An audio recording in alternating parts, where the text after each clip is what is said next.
About 250 colleges and universities in 33 states, including some of the most prestigious schools in the nation, are requiring students to get COVID-19 vaccinations before the fall semester begins.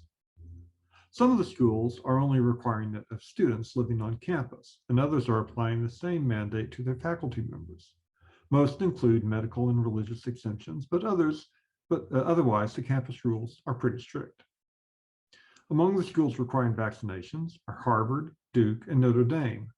Some top-flight public systems, including the University of Michigan and the University of California system, are also saying no jab, no class. In announcing their school's vaccination mandate earlier this month, Yale University President Pete Salavi and Provost Scott Strobel said it wasn't just the right public health choice, but also an obligation for an institution of higher learning. There is abundant evidence that vaccines are the strongest tools we have for preventing the spread of COVID-19 and that they are safe, the Yale leader said.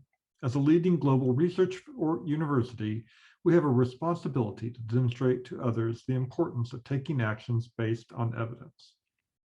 None of the schools mandating vaccinations are in Oklahoma, nor will they be because of a bill passed last week by the Oklahoma legislature and likely to be signed by Governor Kevin Stitt.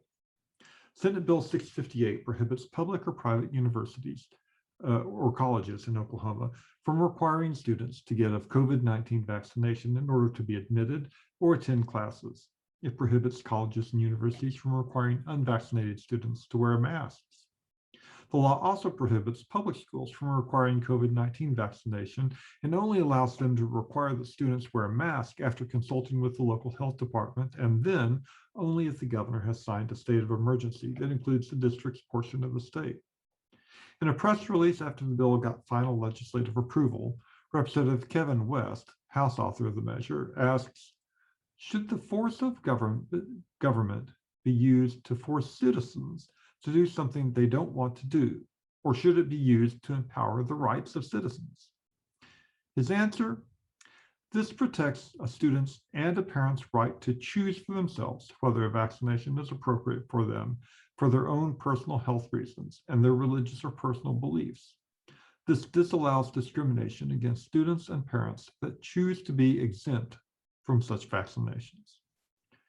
The anti-vaccination, anti-mask laws only exemption is for teaching hospitals, such as the University of Oklahoma Health Sciences Center. But otherwise, the legislature says all Oklahoma college students should be perfectly free to spread the potentially deadly disease or just shut down a society for a year. Students should get vaccinated anyway, of course. It's safe, free, widely available, and it works. It will protect them from the disease, prevent an accidental transmission to older family members who could be at greater risk of complications, and prevent further mutations of a virus that endangers everyone. In short, it's in their personal best interest and part of their social responsibility. It isn't surprising that public health officials say that the willingness of people to line up for shots is directly related to the perceived fear of the disease.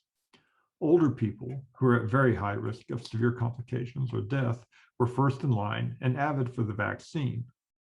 A 25-year-old with COVID-19 is 250 times less likely to die than an 85-year-old. But young victims can still get very sick and can die.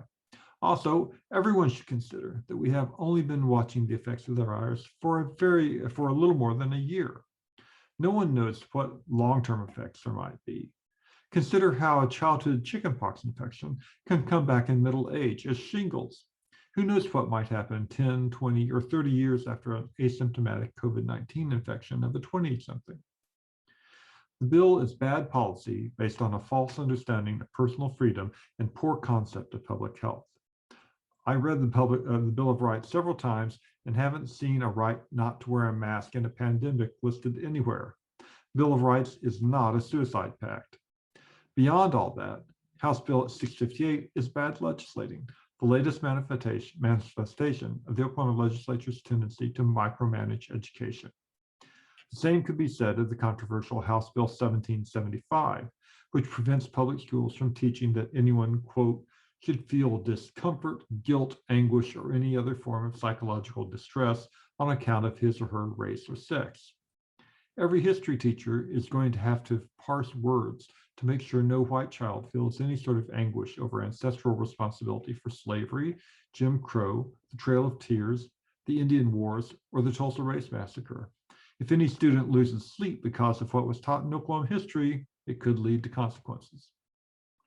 The Republicans who dominate the Oklahoma legislature love local control, but are remarkably fickle about that idea when it comes up against local decisions they don't like. Who should decide if a school should be allowed to require students to be vaccinated or masked? The school. If there are students who find that to be a repugnant idea, violation of their rights, they can go somewhere else. If other students do that, the school will face the punishment of the marketplace. Using the punishment of the state of Oklahoma violates good sense, good public policy, and good Republican values.